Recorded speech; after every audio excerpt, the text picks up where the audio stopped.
George didn't say anything after that. He just sipped his coffee, eyes on the door like he was waiting for someone who wasn't coming back. At least not yet. Nathan and Tanya got married on a Saturday in early spring. I didn't go.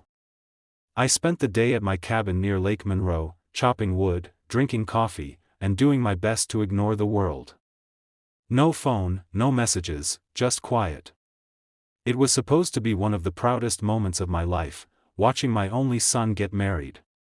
Instead, I was pacing around a dusty living room, trying not to picture him standing at some makeshift altar with a woman he barely knew.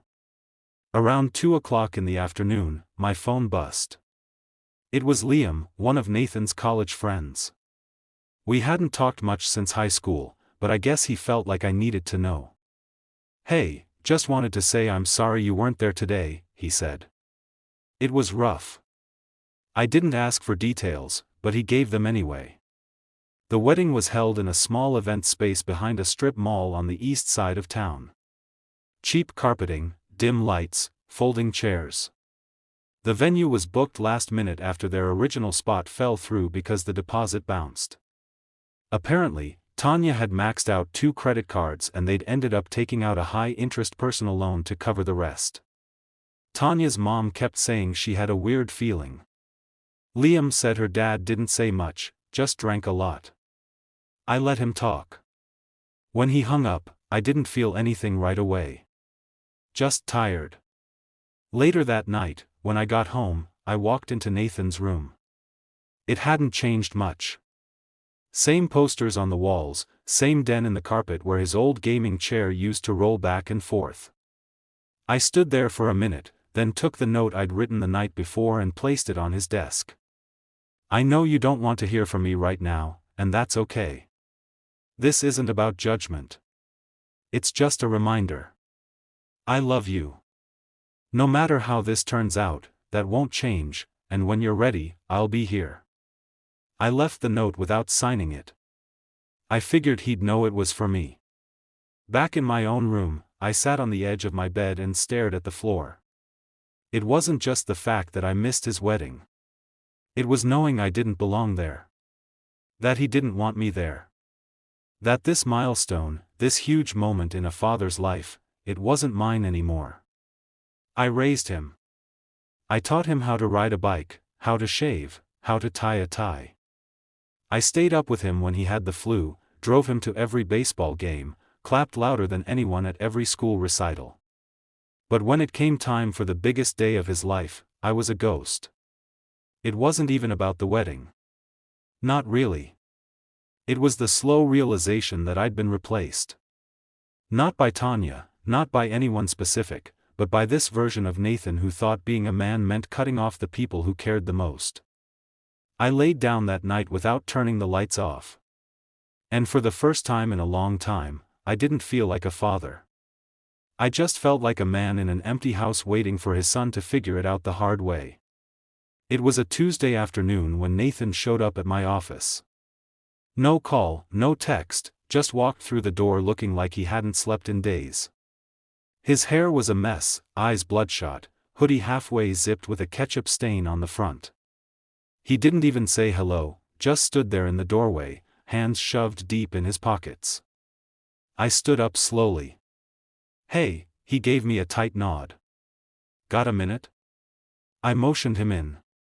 He sat down across from me and leaned forward like he was trying to hold himself together by the edges of the desk. "I wouldn't be here if it wasn't serious," he said, voice. "We're struggling." I waited. Let him take his time. The rent's late. The loan payments are killing us. Tanya's out of work. The boutique cut hours. I'm doing delivery gigs and some temp stuff, but it's not enough. We're drowning, Dad. I sat back, arms crossed. "So, what are you asking?" He blinked like he hadn't expected me to come right out and say it. I don't know. Maybe some help. A loan. Just something to get us through the next few months. There it was, the old pattern knocking again. I looked at him, really looked. He wasn't arrogant anymore. He wasn't lashing out or smug or spinning lines about passion and soulmates. He looked tired, embarrassed, like someone who just realized real life doesn't run on dreams and charm. I get that it's hard, I said.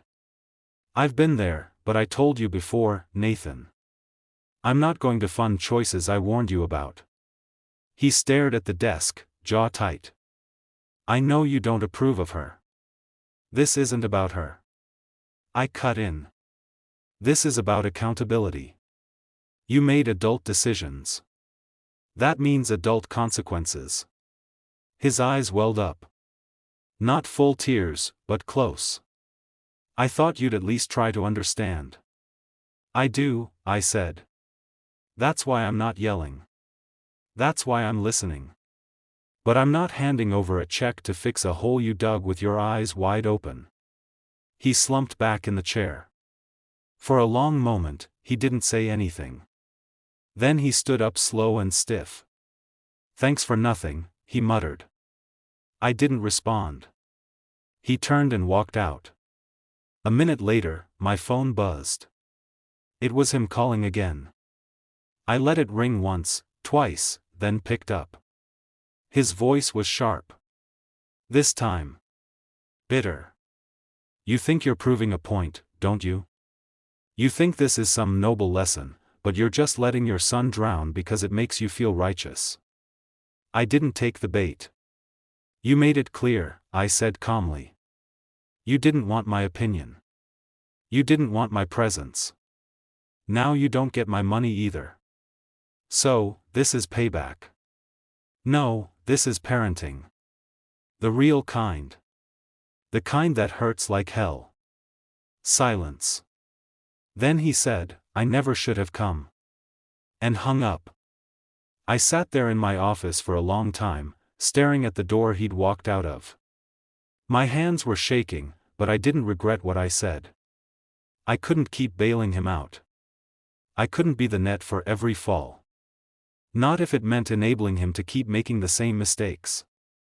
But damn if it didn't feel like I just watched him slip further away.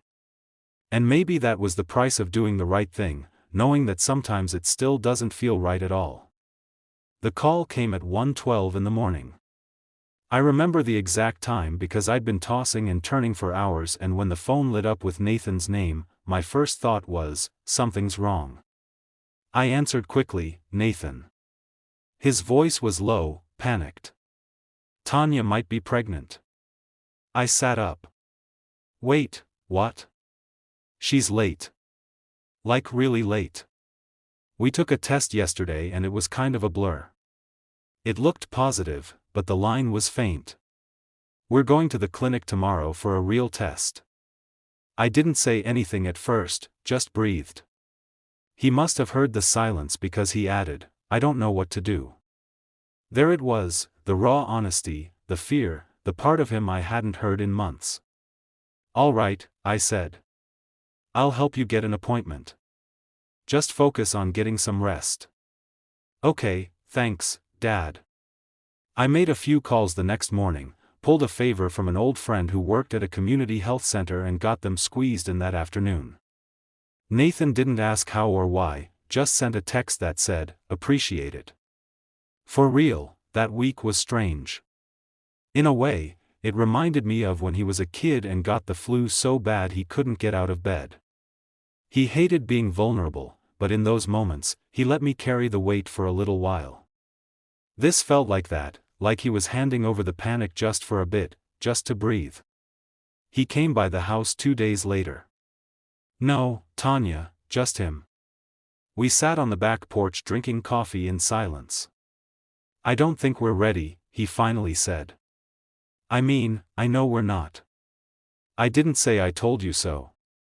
I didn't bring up the wedding or the money or the warning signs. I just listened. She said if it's positive, we'll figure it out, he added.